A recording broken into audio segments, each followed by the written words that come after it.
হৰ হৰ মহাদেৱ। এয়া আজি ৰাতিপুৱা গা পা ধুই সোনকালেই বাবা থান গৈ আছোঁ। চিপ চিপকৈ বৰষুণো দি আছে বাৰু। আহি পালোহি, সোমাবই পৰা নাই। ভক্তৰ বহুত সমাগম হৈছে, নহ'বনো কিয়, শাওনৰ সোমবাৰ আজি তাতে। এয়া পালোহি আহি, বাইদেউ দোকানতে চাকি ধূপ লৈ লৈছোঁ আৰু জ্বলাবৰ কাৰণে। গৈ আছোঁ মন্দিৰৰ ভিতৰ ভাগলৈ চাকি দিবৰ কাৰণে।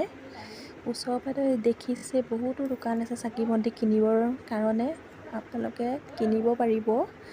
ভিতৰ ভাগতো এয়া দেখিছে যথেষ্ট ভিৰ হৈছে, যেনে তেনে সোমাই আহিছোঁ আৰু। চাকি ধূপ জ্বলাই আহি ফুট এটা লৈ লৈছোঁ মহাদেৱৰ নামত। তাতে বাবা এজনে দি আছিলে। দিশে উভতিছোঁ আৰু এয়া ভক্তসকল আহিয়ে আছে। এয়া মোৰ লগৰজনী পজ চোৱা, তাই কৈছে মোক ইমান ক্ষীণ লাগিছে ফটোত, কিয় উঠাইছা।